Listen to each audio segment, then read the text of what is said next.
you're making money off your sexuality, that's different. So that does matter, again, because it tells you a lot about who that person is and what they're hardwired for. So even if you change— Ooh, I really disagree with that. What they're hardwired for? This is now appealing to biology. You're saying that women who are posting on OnlyFans and skimpy pics on Instagram are biologically more likely to engage in promiscuous behavior? Are you saying like some girls just have the slut gene?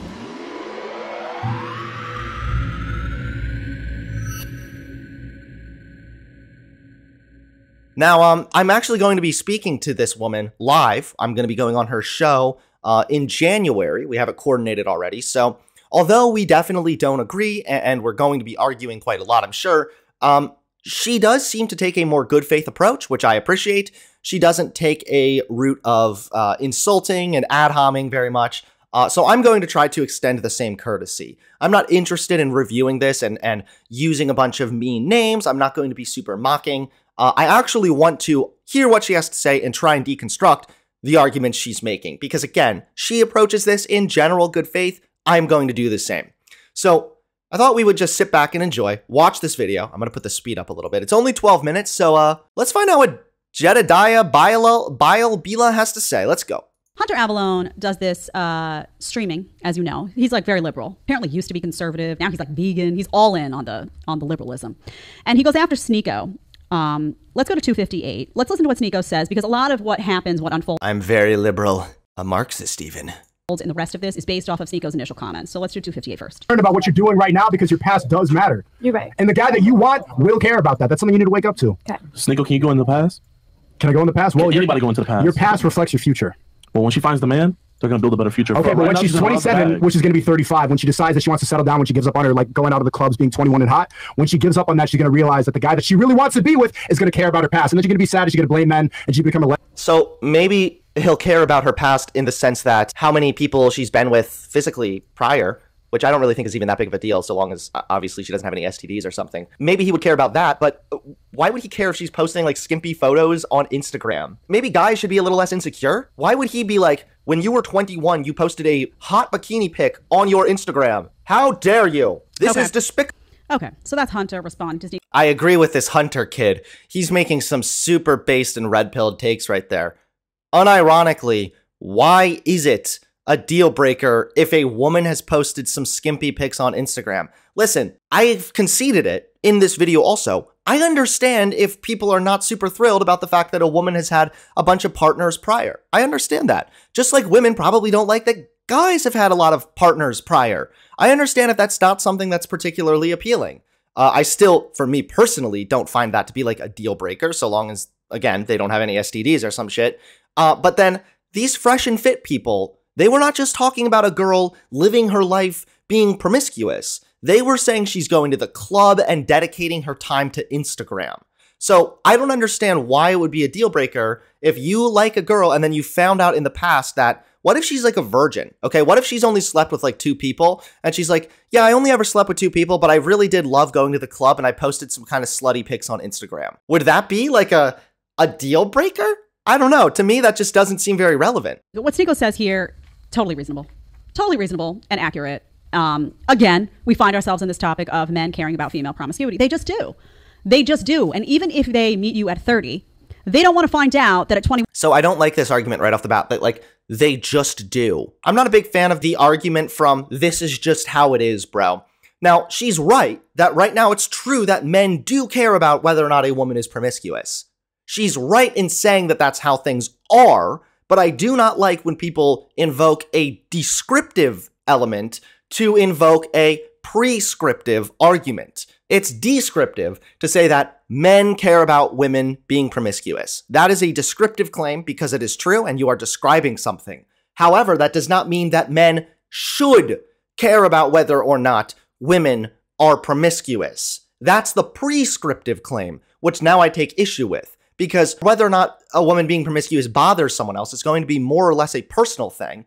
And we would also want to know why. Why is that something that is so concerning? If they have no STDs, if they have just slept with a couple people, why is that a big problem? There is a socialization process that takes place in which men and women are conditioned to view virginity as being something that is just sought after. And this idea that a woman is impure if she is no longer a virgin is also really fucked up, because you're socializing people with this idea that a woman's worth is largely based upon whether or not she's had sex, and that if she has had sex, now suddenly she's no longer pure. Like, I'm sorry, there's more to a woman as to whether or not she's had sex a couple times or not. 1 and 22, you were hopping in and out of bed with everybody, you know, going to the club, partying. They don't want to know about that. And they don't want that to. Yeah, okay.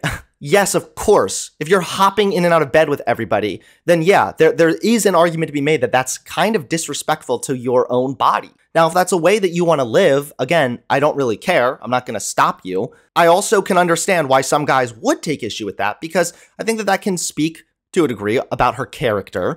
And I mean, I've always been of the opinion that even if like you want to sleep around, it's not really a very good idea. You're opening yourself up to a bunch of risks of STDs, and also it is emotionally taxing, especially for women, to sleep around. That doesn't usually turn out very well, and usually women are left feeling pretty fucking shitty after living that kind of a lifestyle. Again, not saying they shouldn't live that life. Women are free to do whatever the fuck they want.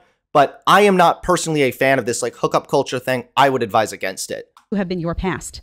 That's not appealing to them. That you've been, you know, fluid with your sexuality in the sense of like, oh, everybody gets a piece. Not attractive.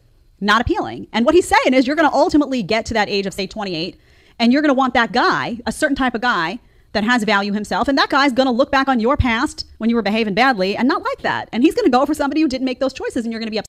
So I don't like this already because I feel like she is not framing Sneako's argument here accurately. Sneako was not saying men are going to have issues if a woman's past includes her being super promiscuous, sleeping around with everybody and giving her body to everybody. That's not what he said. He said going to the club, partying, and giving yourself to Instagram, as if you're going to spend all your time on Instagram. He was talking about going to a club and taking pictures of yourself and posting it online. That, to me, is fucking ludicrous. Like, really? You're telling me, lady, that you've never had sex with anybody, but you went to the club in your 20s? You mean to tell me that you're not a club virgin? Like, that's what he was saying here. And I feel like Jedediah here is framing his argument as more being about whether or not a woman has been promiscuous. That's not what he was talking about. That's not what Fresh and Fit were saying. Set, and you're not going to be able to undo that. So it's really a message to young women. Like, listen, guys care about this. So figure out what you want your next decade to look like. And if you decide you don't want to cater it to what guys like or don't like, that's your choice. But then know also that your decisions may have consequences, and you may not be able to get that guy you want at the end of the day because he does care about how you lived the last decade, whether you like it or not. It's just a reality of the world. Reality bites sometimes, but it's true. Again, it's just a reality of the world, but it doesn't need to be a reality of the world. Like, that can be changed. And again, I really dislike this argument because I think that it reduces women's worth to nothing but whether or not they are a virgin. This is the sort of sexual, rapey culture that a lot of the times people talk about. This idea that a woman is pure so long as she's a virgin, and if she's not, now what? She's defiled, she's dirty, she's impure. This is gross. So then he talks about, Hunter seems to think that the only issue about promiscuity is talking about STDs. And, as long as you're safe. What is, sure, nobody wants you to have had an STD. Yes, that's bad. But it's not just about that. It's not about like, oh, did you get away with all the promiscuity and hopping in and out of bed and meaningless sex and treating your body like, waste material, but you didn't get an STD, so it's all good. No, that's not all it's about, because those decisions are a reflection of who you are and what you value. And if guys are looking for somebody who's going to be the mother of their child, they can't reconcile those two images of hopping in and out of bed with everyone, not respecting your own body, and now somehow inside that body a few years later is going to be my baby. No, that's not an image that they can reconcile. So I kind of actually agree with what she's saying, so much so as if a woman is sleeping around a bunch, then yeah, that does somewhat reflect poorly on her character, I would say. If she's not treating sex seriously at all, then I do think that there could be an argument made that maybe that doesn't look so good for her overall character and the type of decisions that she is inclined to make. I understand that. I'm with her there. I do talk about the STDs because that would be a lasting physical problem that is due to engaging in promiscuous behavior. So we know that physically, like, the vagina is a muscle. Like, having sex with a lot of guys does not make you quote unquote looser, like physically. There's no real physical change that takes place if a woman engages in sex. So if there's no physical change, assuming there's no STD again, then now we know, okay, there's no physical difference here. So what is the problem? Well, maybe you're saying that it looks bad on her character. Maybe you're saying you're uncomfortable with those decisions she's made. Fine. Let's get rid of this idea that these women are now loose or impure, because that does not make any sense. Hunter, how does having sex with people say anything about one's character that's hella prude? I don't think that it's hella prude to say that if, based on the example that Jedediah has laid out here, that if you are jumping in and out of bed with everybody, that, yeah, that doesn't really speak very highly of your character. I think that it's important when you're engaging in relationships and sexual engagements that you have a degree of discrepancy, that you are obviously making a decision and thinking this through, and you're not just mindlessly fucking everything that moves. I think this would be the same for men as well. Then he brings up bikini photos and he starts like, well, why would you care about a bikini photo? Yeah, why? And there's a lot of gray in this area. There are people who put photos in a bikini, they're at the beach, they're having a day, whatever. Okay, fine. And then there's what you often see on Instagram now and what you see on OnlyFans now, which is this constant state of hypersexualization. People are pulling the bikini down. They're exposing this, that. Sometimes there's outright nudity. Sometimes it's so close to nudity. It's not sporadic, like, oh, there's a bikini pic on 4th of July and then you don't see one for another year. No, it's the whole page. You're selling sex. You're making money off your sexuality. That's different. So that does matter, again, because it tells you a lot about who that person it is. And see, to me, that wouldn't bother me at all. Like, to me, that's so far removed at this point from physically being with other people. Now you're just saying that, like, a girl's posted a lot of pictures on her Instagram of her looking really skimpy. I don't know. To me, that would not bother me at all. What they're hardwired for. So even if you change. Oh, wait, hold on. Whoa. What the fuck did she say?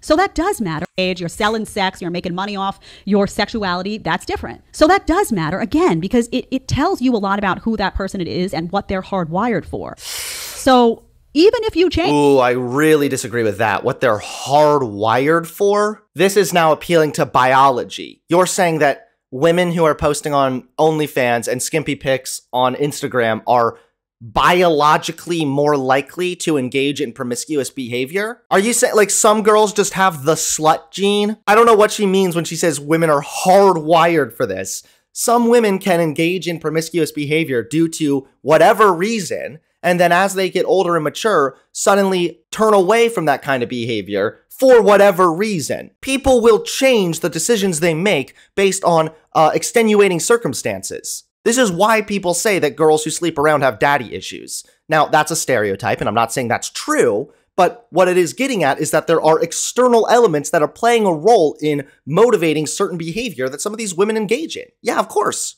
Hardwired? No, it's not like, you're not like hardwired to post on OnlyFans. What? Even if you wake up at 25 and you are different, and I'm not saying people can't change, there's something in you that allowed you to make those decisions that another woman doesn't have.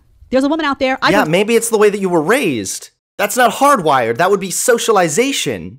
Some women have been raised in a very prudent home in which acting sexual publicly is something that is completely looked down upon and has been discouraged from the day they've been born. Those women are probably less likely to engage in that kind of behavior than a woman who has grown up in a household where that kind of behavior is far more acceptable. This has nothing to do with people being hardwired. This is just your environment influencing decisions you make, as how it is for virtually every human being. There's a woman out there. I, for example, could never do that promiscuous life. I couldn't do it.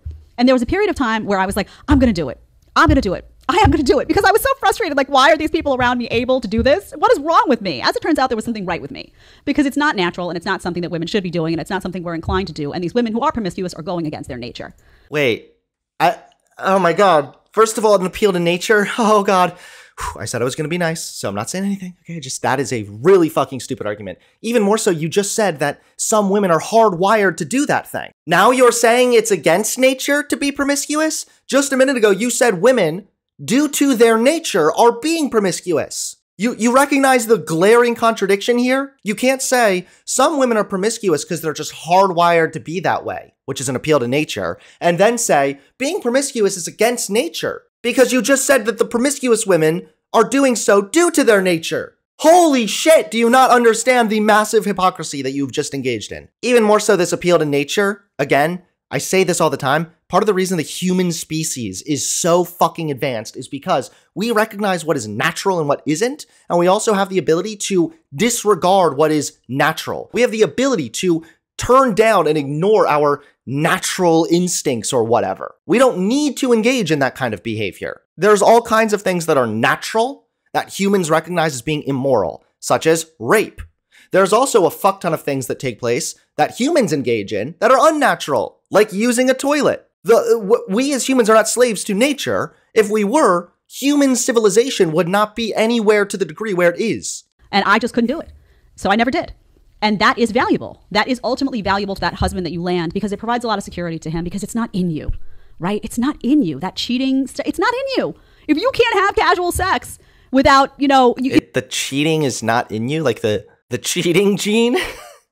If you can't do it, right? That's not what you're wired for. And you need sex to be paired with emotion. You're not going to cheat.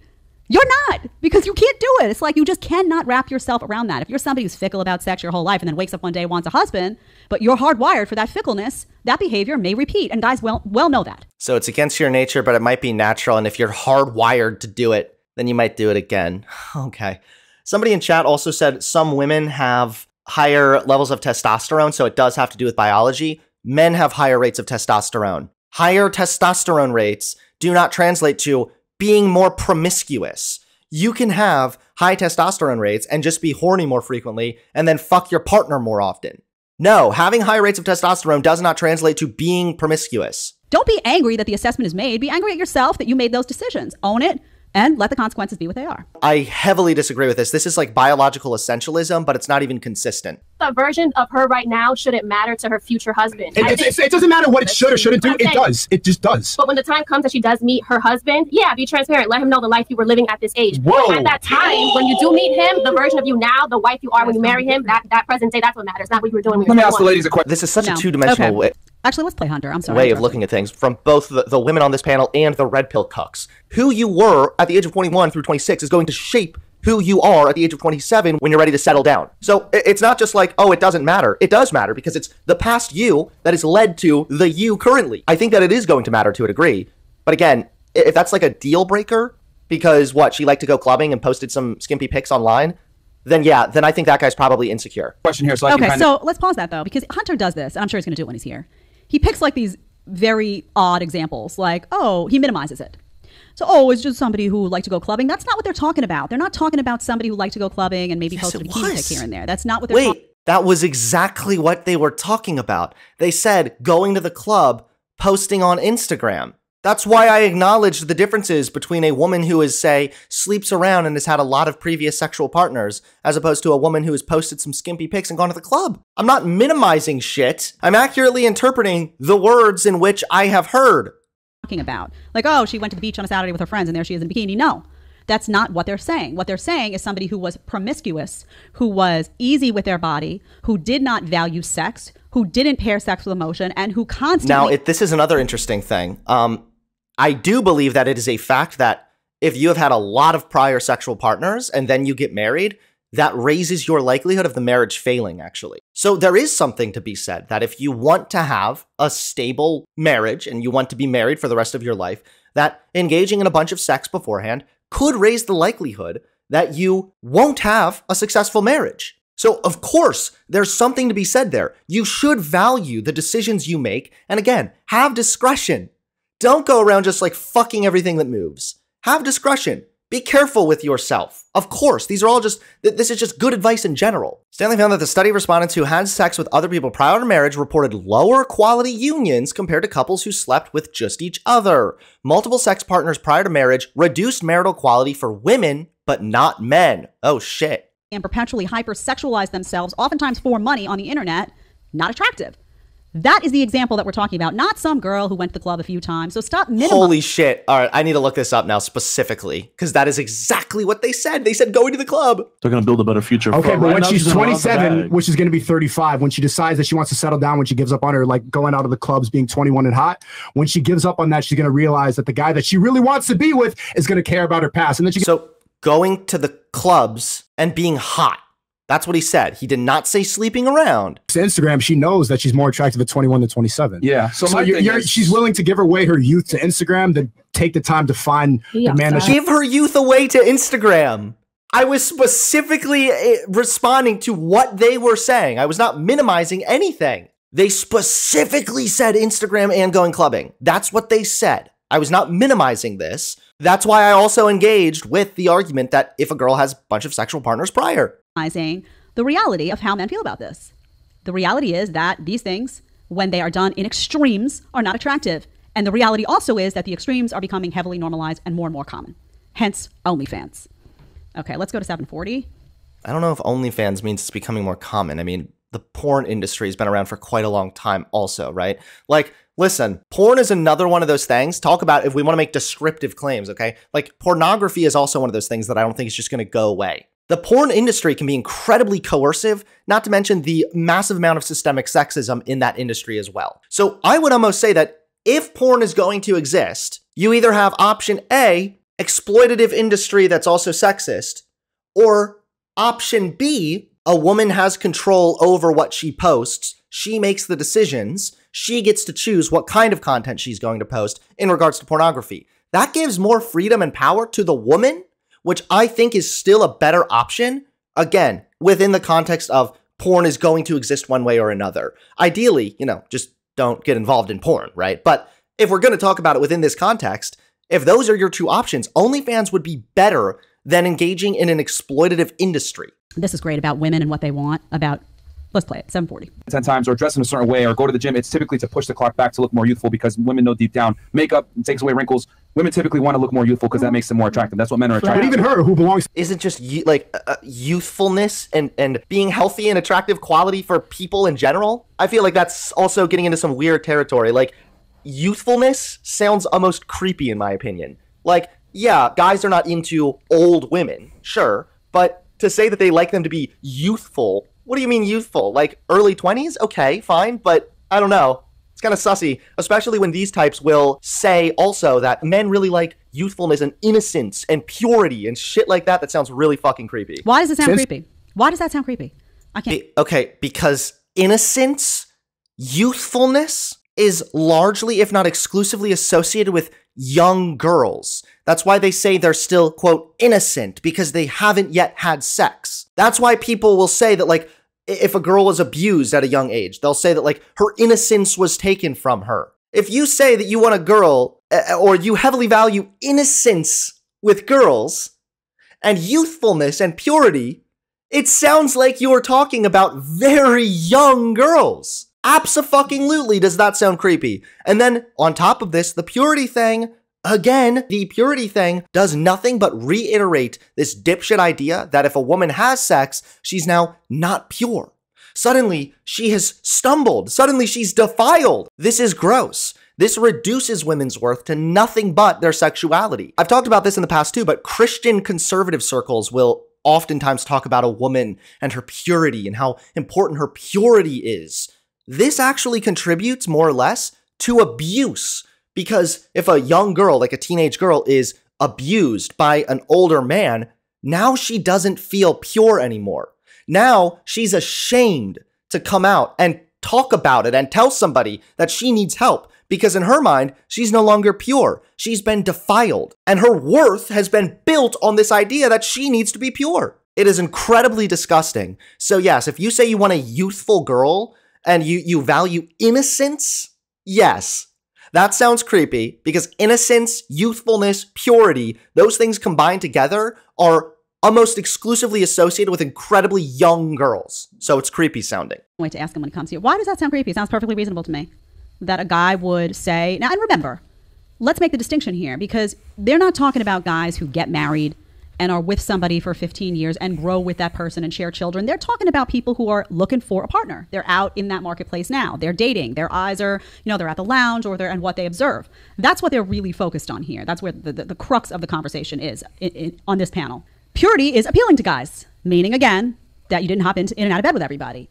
innocent. Is that purity? You're like, yeah, I've had like 4 or 5 sex partners beforehand, but they were all like serious committed relationships. They just didn't work out. Would you be like, okay, this girl is still pure because she wasn't hopping in and out of bed with everybody? Like, I doubt, though, that they would consider that still being pure. Also means that you haven't been jaded by the world. It's a beautiful thing. It means that you haven't been through a bunch of relationships that left you feeling dark. It means that you don't have a lot of that baggage that you pull from a bad relationship back into the next one. It means that you have... Okay, baggage can again be like something to deal with a relationship that might be less than ideal for some people. But this again is why I say it's kind of creepy, is like you people talk like you want a woman who is pure, innocent, and has no experience. Like it sounds like you're talking about a fucking 17-year-old virgin. That's what it sounds like you're getting at when you say things like that. So yes, it's a red flag to me. Absolutely. Less hurt, less pain, less crying, less stress navigating the ups and downs of life because you're younger and you just haven't been through that stuff yet.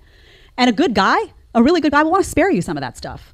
He'll want to come into your life and create something for you, stability and financial and otherwise. And, you know, he'll want to protect you and he'll want to provide for you. So you don't have to go through a lot of the stuff that some modern women do go through in those 20s. That's awful and painful and horrible. So they're trying to get you before all of that. What is bad about that? Get you before all that? Well, part of it is that, like, yeah, okay, maybe you don't want a girl who's, like, jaded, I guess. But if you are with a girl who is, quote, innocent and has no prior experience, I feel like that could also make way for a lot of abuse. You're the first guy she's ever been with, and you're just protecting her. To me, that almost sounds like it could open the door for abuse, for taking advantage of her without her really having a point of reference to know. But yeah, I don't know. Again, like if people have preferences that they want like a girl in her 20s who's a virgin, then fine. It's a little weird. I'm not backing down that it's a little creepy. It's like a perfectly reasonable human instinct, male instinct. And beauty. Beauty is what it is. That's not to say that beauty can't occur at different ages. That's not to say that a man married for 20 years doesn't look at his wife and find her beautiful. Of course, that can be. But we all know that there's a whole beauty industry out there for women centered around looking younger. Botox. Oh, what does Botox do? Yes, looking younger is fine. Younger is not the same as innocent and youthful. Well, let's be honest. It makes everybody look freaky. But the goal is to remove lines, right? So that you can't do this. See what I'm doing? I don't do any of that stuff. So the goal is like, oh, let's try to fake youth. The odd reality of that is that young people's faces move. So really, you just wind up looking like a weird creature. Separate topic. But that's the goal. That's how it's sold. Like, oh, you're going to look younger. Filler is all to restore that volume of your baby face. And no matter how great you look, I'm 43. I take good care of myself. I think I look pretty good on a good day. You know, I got myself together. But if you put me side by side with my 20-year-old face, I had a baby face, right? It's a different face. You're older, you've matured. You know, it's just different. Same for guys, by the way. They get more angular in the face. Things change because 20 is 20. And there is something uniquely beautiful about youth, I think for everyone, truthfully, but particularly for women. I think there is something uniquely beautiful about that stage of life. That doesn't mean that you can't be beautiful at 50, at 60, at 70, but there is something uniquely beautiful about youth because it also is coupled with that innocence. And you haven't been jaded by the world. And so the baby face, the youthfulness, the innocence. You realize why I'm saying this sounds a little creepy? coupled with the fact that you haven't experienced a lot of the harshness of life. And that's just true. That's not What if she's like 27 and a virgin because she spent all of her life like locked up in the parents' cellar? Is that okay? That's not weird. It's just is. And by the way, they try to make this when guys talk about youth. Nico and all them talking about youth. Hunter's like makes it like he's talking about like an 8-year-old. He's not. He's talking about a 22-year-old. He's talking about a young 20s girl is what he's talking about, of age, but not jaded by the world, and hopefully not, you know, bouncing in and out of bed with everybody. Although now a 22-year-old, you'd be hard pressed to find with the way people behave in college. By the time they get out of college, the body count is already like double digits, if not more. Nasty. Average body count of women in college. Let's see. What is an acceptable body count for women? The answer, the average number of sexual partners in general is anywhere between 4 and 8. So you're saying that a woman goes to college and is over 10 people? The average number of sexual partners in college for an average US student is around 5. Researchers found that the mean average number of lovers was almost the same for both men and women. 4.98 versus 4.90. Okay. Yeah, I don't know. 4 or 5 sex partners after like several years of college. I don't know if that's really that big of a deal, but okay. I don't feel that this was a very sufficient call out video. I think that we're going to have a really good conversation in person. And I also think that when I was saying youthfulness, no, I was not conflating it with like an 8-year-old. But when you're saying youthfulness, innocence, and now baby face, It sounds creepy. It sounds like you're saying you want a really young girl, completely inexperienced, which makes me wonder, why do you care so much if she has no experience? That is what lays the groundwork for grooming and all kinds of other sexual abuse. It's just really creepy.